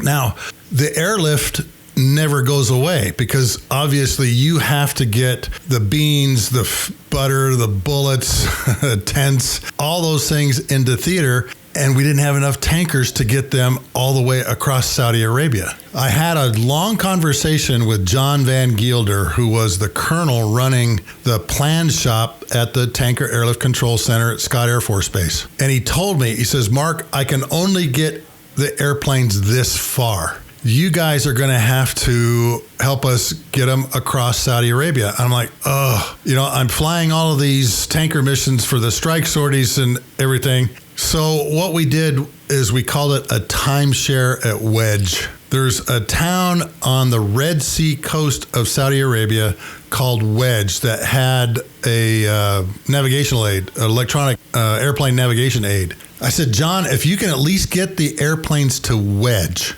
there is an airway, high and low, that goes all the way over to Dhahran and subsequently to Kuwait that begins at Wedge. We can set up a track that meets over Wedge and then heads east and refuels the airlift airplanes or the KC-10s that are moving stuff, C-5s, C-141s, moving all this stuff. And that's exactly what happened. But again, that took away tanker sorties from refueling all the strike aircraft and the bomber aircraft. But we had to do it this way. The airplanes that were at Prince Sultan were the ones we used to get the airlifters across Saudi Arabia. The airlift airplanes coming across were being refueled in the Mediterranean around Gibraltar, and by the time they got to Wedge, they needed more gas, between 60 and 80,000 pounds typically. So we set up this air refueling track in one of the mid-blocks, I think it was like 18 to 21,000 feet on this airway that went across Saudi Arabia. As part of the airlift, the KC-10s had to be involved. There's 59 KC-10s. We had 20 of them at Al Dhafra, and I think it was 6 of them up at Burgas, Bulgaria, maybe 8. They had to bring all of the fighters over. They could put their cargo, all of their maintenance people on board the KC-10s and drag them across. I think Zaragoza is where we had the KC-10s in Europe that would pick up the fighters and bring them the rest of the way. Those missions to bring fighters from the U.S. were like 15-hour missions. They were really, really long. But we could only do that with KC-10s. The great thing about KC-10s is they're air refuelable. They can be filled back up. So they would hit a bunch of KC-135s coming across the Atlantic, usually on AR-209 over Nova Scotia, somewhere past Iceland, and then in the mouth of the Med, and then again at Wedge to get airplanes across. This timeshare at Wedge was another reason we didn't have enough tankers, because this air bridge had to stay up through the entire shock and awe campaign. And a lot of that was being done by C-5s, C-141s, and KC-10s. During the first Gulf War, same thing happened. Military Airlift Command wanted 20 KC-10s just to stay in the air bridge to move stuff. We had to use KC-10s at Jeddah to go down to Diego Garcia because the bomb dump for the B-52s at Jeddah, they depleted it. And we had to send 2 KC-10s down to Diego to pick up bombs down there and bring them back to Jeddah. Now, I don't remember anywhere running out of bombs. We didn't fly any KC-10 sorties that had to go pick up bombs. You see what's happening here. We have to get all of the troops over to Kuwait because that's where they're going to march off of with their helicopters, their food. The tanks came in, obviously, by boat, but food, water, tents, all those kinds of things were coming on these airlift missions, which the 135s and the KC-10s were also a part of, which again soaked up more of the tanker assets that we could have used to refuel strike sorties, the shock and awe campaign. but the airspace again restricted us. We just could not put any more airplanes into these air refueling areas. We had them stacked on top of each other.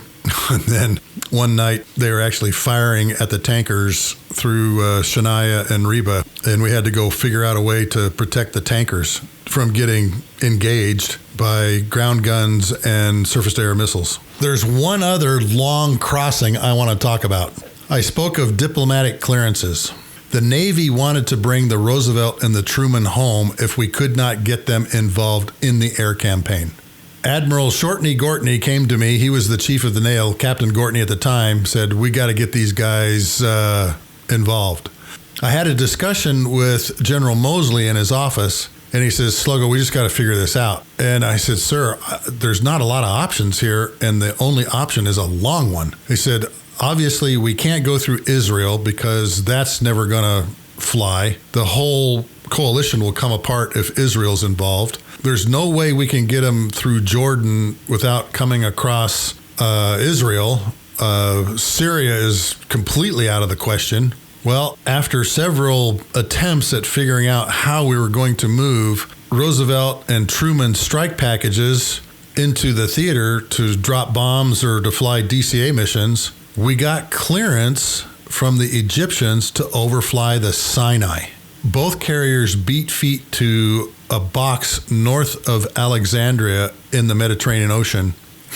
And for 2 nights, maybe 3 nights, the Navy flew the longest strike missions that the Navy had ever flown up to that time period. It was 960 miles to targets in and around Baghdad, Najaf, or to one of the center defensive counter-air lanes for the Tomcats and Hornets. Now, we exercised this thing once with just a handful of airplanes, and it worked really well, but the 2 carrier air wing commanders had 2 different ways of doing this. On the Roosevelt, the S-3 Vikings loaded the Tomcats and the Hornets to the gills overhead the carrier. They came down the Sinai, around Aqaba, in the Gulf of Aqaba, into Saudi Arabia, and then they were met in Waibo or Wano out in the west area, refueled, and then into their target area or their DCA lanes. When the war finally started, 20 F-18s, 4 Tomcats, 2 EA-6Bs, and I think they even had a E-2 Hawkeye that took off early, flew in the first strike packages. Cyrus Vance and the Truman strike group went to Baghdad, and I think Moose's strike group went to Fallujah with 20 Hornets carrying 3 2,000-pound JDAMs, 2 external gas tanks, the targeting pod, AMRAAM missile, 2 Sidewinders. The Tomcats were carrying, I think, 2 JDAMs, and then had the targeting pod, the lantern targeting pod on the right side, and I think a Phoenix and a Sidewinder on the left.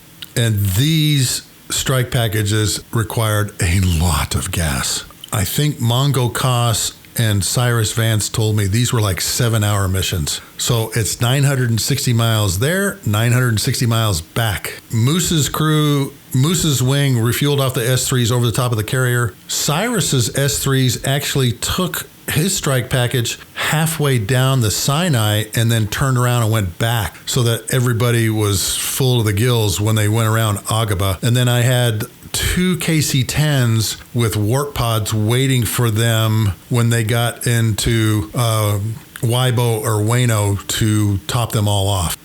One night, unfortunately, Cyrus was coming out and Moose was coming in, and they all ended up on the same tankers, and that made for some confusion.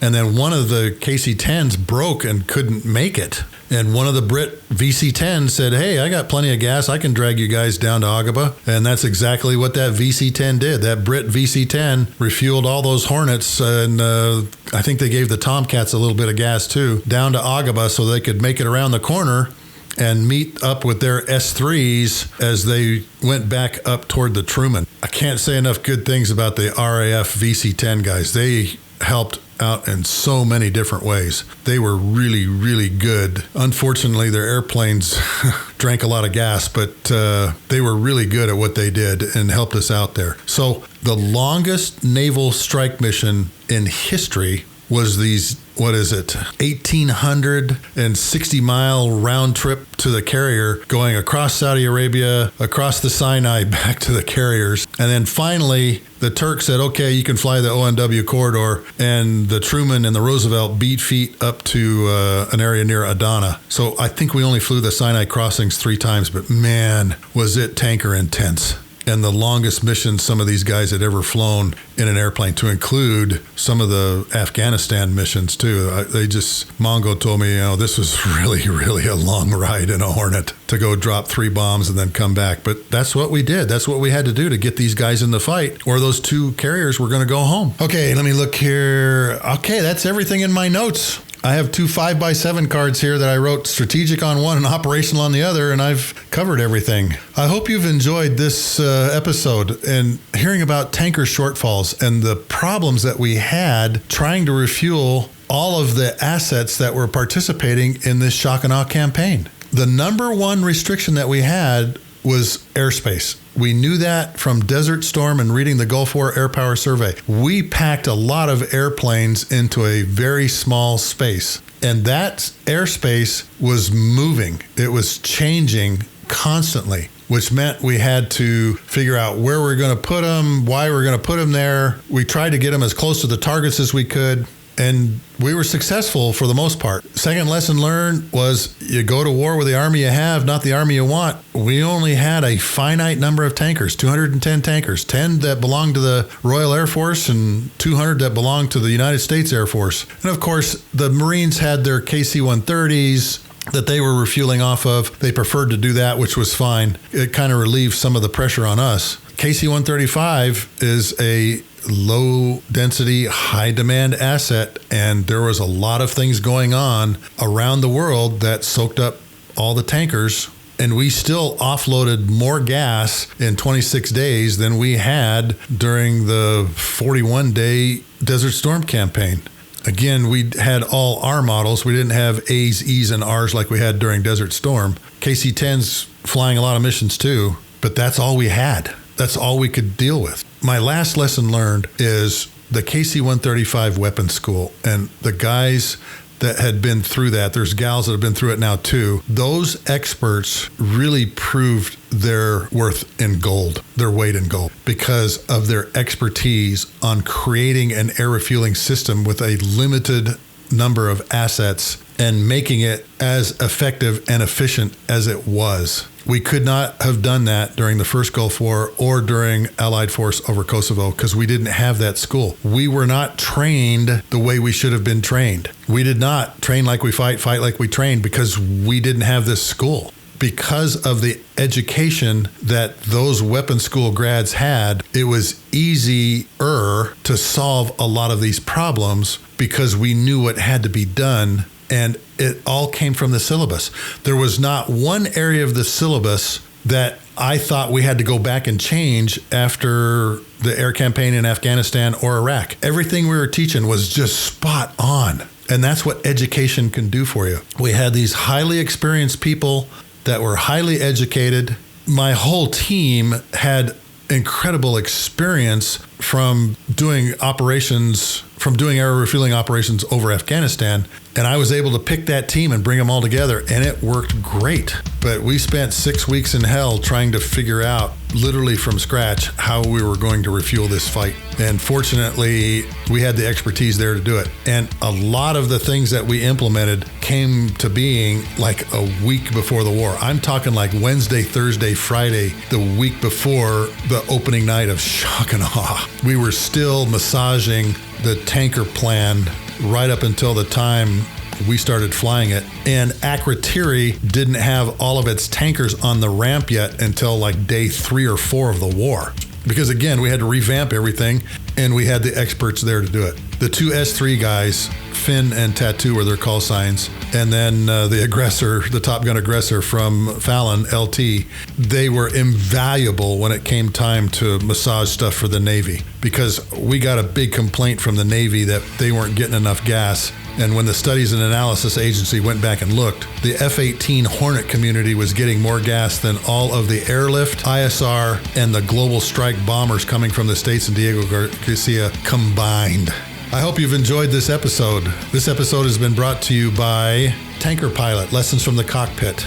The book is found on Amazon in all 4 formats: hardback, softback, Kindle, and Audible. There's 32 pictures that are included in the book. Most of them I took. Some of them are taken by others, like my good friend Hey Joe. But please go out and buy Tanker Pilot, because it goes more in depth in the background of other wars like Desert Storm and Allied Force and some contingencies. This episode and previous episodes of the Lessons from the Cockpit podcast can be found on my website at markhasera.com under the podcast pull-down box. All 66 episodes of my podcast are available there for you to download. So please go by and go through some of these other episodes and download them and listen to them. We are fast approaching 20,000 downloads, and please help me get over that. Next week on the Lessons from the Cockpit show, we will be interviewing an Iranian F-4 pilot that flew during Iran-Iraq War and has flown the longest strike mission in F-4s at 300 feet